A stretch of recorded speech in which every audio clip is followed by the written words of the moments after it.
வணக்கம். இது உங்கள் தமிழ் ஸ்டார் சேனல். பல பயனுள்ள தகவல்களை தெரிந்து கொள்ள லைக் பண்ணுங்க, ஷேர் பண்ணுங்க, கீழே பெல் பட்டன் கிளிக் பண்ணுங்க, சப்ஸ்கிரைப் பண்ணுங்க. வணக்கம். வைகுண்டா ஏகாதேசி நாளில் முக்கியமாக செய்ய வேண்டியவையும் செய்யக்கூடாதவையும் என்ன என்பதை பற்றி இந்த வீடியோவில் பார்க்கலாம். வீடியோவை ஸ்கிப் பண்ணாம பாருங்க. அப்பதான் இதனுடைய முழு விளக்கங்களும் நமக்கு தெரிய வரும். பெருமாளுக்கு உகந்த பண்டிகையான வைகுண்டா ஏகாதேசியை முன்னிட்டு அனைத்து பெருமாள் ஆலயங்களிலும் சொர்க்க வாசல் எனப்படும் பரமபத வாசல் திறப்பு நிகழ்ச்சி நடைபெறும். பரமபத வாசல் வழியாக சென்றால் முக்தி கிடைப்பதோடு இம்மை வாழ்வுக்கு தேவையான அனைத்து செல்வங்களும் கிடைக்கும். மார்கழி மாதம் என்றாலே அது பெருமாளுக்குரியது என்பது நம்பிக்கை. அப்படியாப்பட்ட மார்கழியில் முக்கியமான நாள் வைகுண்டா ஏகாதேசி. பெருமாள் பக்தர்களுக்கு வைகுண்டா ஏகாதேசி மிகவும் முக்கியமான திருநாள். அன்றைய நாளில் விரதமிருந்து கண் விழித்து பெருமாளை தரிசனம் செய்வது சிறப்பு. மாதந்தோறும் 2 ஏகாதேசிகள் வரும். ஒரு வருடத்தில் 25 ஏகாதேசிகள் வருகின்றன.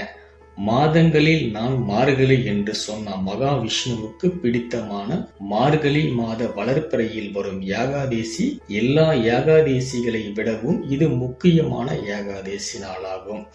இந்த வைகுண்ட ஏகாதேசி விரதம் என்று மக்கள் அனுஷ்டித்து வருகிறார்கள். ஏகாதசிக்கு சமமான விரதம் இல்லை.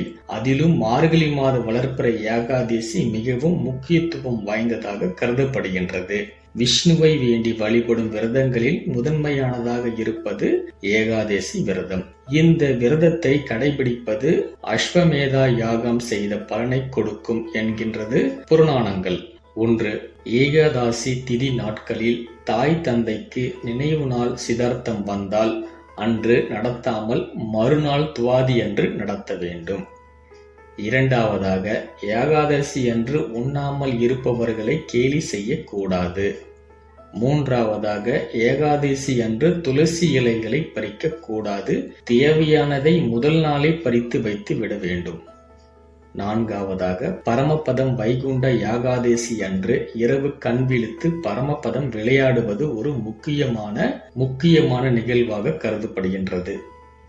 5. பாவம் செய்தவர்கள் வாழ்வில் கீழே இறங்குவார்கள் என்பதையும், புண்ணியம் செய்தால் சொர்க்கமாகிய திருமாலின் வைகுண்டத்தை எளிதாக அடையலாம் என்பதையும் இதன் மூலம் தெரிந்து கொள்ளலாம். 6. ஏகாதசி நாளில் உண்ணாமல் உறங்காமல் விரதம் இருக்க வேண்டும் என்பதே முக்கியம். 7. ஏகாதசி விரதம் இருப்பவர்கள் பூரண உபவாசம் பட்டினி இருக்க வேண்டும். குளிர்ந்த நீர் குடிக்க தடையில்லை. 7 முறை துளசி இலையை சாப்பிட வேண்டும். ஏகாதசி குளிர் மாதமான மார்கழியில் வருவதால் உடலுக்கு வெப்பம் கிடைக்க துளசியை சாப்பிட வேண்டும். 8. பட்டினி கிடைப்பதால் ஜீரண உறுப்புகளுக்கு ஓய்வு கிடைக்கின்றது. குளிர் நீர் வயிற்றை சுத்தமாக்குகின்றது. 9. ஏகாதசியில் அன்னதானம் செய்ய வேண்டும். 10. அகத்திக்கீரையில் பார்க்கடல் அமுதமும் நெல்லி சுண்டக்காயில் லட்சுமியின் அருளும் இருப்பதாக ஐதீகம். ஆனால் துவாதி நாளில் சுவாமிக்கு நைவேத்தியம் செய்து ஒரு ஏழைக்கு தானம் செய்த பிறகு நாம் சாப்பிட வேண்டும். 11. காலையிலேயே சாப்பாட்டை முடித்துவிட்டு பகல் முழுவதும் உறங்காமல் நமோ நாராயணா மந்திரத்தை கூறியபடி இருக்க வேண்டும். துவாதி நாளில் சூரியன் அஸ்தமம் முடித்த பின்னாரே உறங்க வேண்டும்.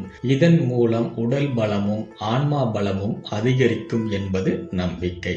மேலும் இது போன்ற சுவாரஸ்யமான தகவல்களை தெரிந்து கொள்ள மேலே இருக்கக்கூடிய ஐகான் பட்டனை கிளிக் பண்ணுங்க, லைக் பண்ணுங்க, ஷேர் பண்ணுங்க, சப்ஸ்கிரைப் பண்ணுங்க. நன்றி.